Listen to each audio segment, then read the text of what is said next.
Tratemos ahora de resumir cuáles son los puntos claves dentro de este proceso de modelar. Por un lado tenemos que hay un problema gigante con el problema que yo no conozco las condiciones iniciales para cada una de las partículas. O sea, no conozco el estado inicial que tengo. Y es más, yo puedo tener uno en mi laboratorio y el vecino que está haciendo otra medición puede tener uno completamente distinto. En consecuencia, no solamente no lo tengo, sino el problema es que es muy variada la cantidad de estados iniciales que se pueden dar para la misma situación externa. En consecuencia, no lo conozco y son además múltiples los estados posibles que hay. Por otro lado, tengo una cantidad increíblemente grande de ecuaciones que tengo que resolver. 10 elevado a 23 partículas, 10 elevado a 23 condiciones iniciales o más, porque tengo combinaciones, llámenlo entonces 10 elevado a 64, y tienen por otro lado la posibilidad o el problema de resolver 10 elevado a 23 ecuaciones. O sea, a primera vista, un problema muy complicado. Las ideas ahora son las siguientes. Voy a trabajar de una forma distinta. Voy a considerar cualquier estado inicial posible, todos, no solamente uno, no solamente el que tengo en mi laboratorio. Voy a considerar el que está en cualquier laboratorio y aquel que ni siquiera se ha dado en algún minuto en la historia del mundo. Voy a considerar todos los estados posibles. Todos esos estados los voy a juntar y ese grupo de estados lo voy a llamar, el conjunto de estados lo voy a llamar el ensamble estadístico. Debería estar en negrilla acá, el ensamble estadístico. El ensamble estadístico es el conjunto de todos los estados que cumplen ciertas condiciones que yo definí para mi ensamble. Y finalmente voy a suponer que cualquiera de ellos es igualmente posible.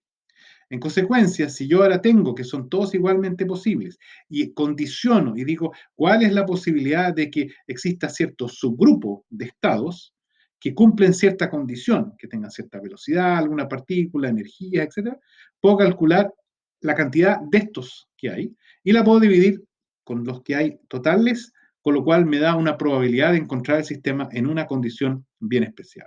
O sea, en vez de resolver las ecuaciones, lo que voy a hacer es contar estados y después comparar los estados con o sin condiciones para ver la probabilidad de que el sistema de alguna forma llegue a ese nuevo estado. Cuando veamos al final del curso las ecuaciones de Boltzmann, vamos a ver cómo los estados pueden ir migrando. Sin embargo, a nivel general, vamos a ver cantidad de estados antes y cantidad de estados posteriores y vamos a calcular probabilidades de que el sistema termine sin preocuparnos tanto de cómo va a migrar a eso. Y solamente al final vamos a ver la migración como un modelo aparte. Veamos entonces ahora cómo esto se le puede dar forma. Lo primero es que estamos considerando que todos los estados son igualmente probables. No existen estados preferenciales. Ya definimos el concepto de ensamble estadístico, de todos los estados posibles que cumplen condiciones macro con la cual yo definí el ensamble estadístico. Por ejemplo, puede ser la energía, la temperatura, la presión, el volumen, lo que ustedes quieran. El ensamble estadístico tiene ciertas características, lo cual hace que los estados físicos que yo tengo, que pueden pertenecer a esa familia, están condicionados por estas condiciones. Pero fuera de eso, tienen una cantidad enorme de libertades que no voy a reducir porque sencillamente lo estoy simplemente contando, sin proceder a ver cómo evoluciona cada uno de esos sistemas. Después voy a hacer con ello el cálculo de probabilidades. Voy a introducir una cierta característica y voy a contar los estados con esa característica. Y la probabilidad de encontrar esta característica va a ser la cantidad de estados que yo encuentro dentro de ese ensamble que cumple esta característica dividido por el total de los estados. Eso lo vamos a ver luego. Acá tenemos la definición. Voy a primero hablar de omega, mayúscula. En este caso voy a suponer, por ejemplo, que los estados podrían ser la energía y el número de partículas. Y todos estos estados yo ahora los puedo contar y al contarlos voy a obtener un cierto número que en este minuto corresponde a una cierta energía y un cierto número de partículas. Con eso ahora voy a irme a la situación en que voy a decir, ok, yo quiero no solamente todos los estados, como tengo acá abajo, sino yo quiero aquellos que cumplen una cierta condición, llámenla I de K.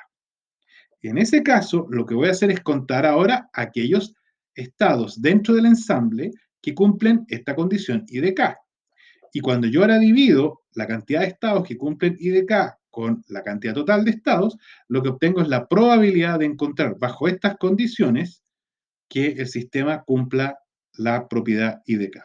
Y con ello también puedo calcular el valor esperado, en que sencillamente pondero con la probabilidad cada uno de estos valores y obtengo en consecuencia el valor esperado para esta variable I, en que estoy sencillamente yendo a todos los valores I posibles, I de K posible, estoy sumando sobre K, y aquí estoy ponderándolo con la probabilidad de que exista justamente ese estado.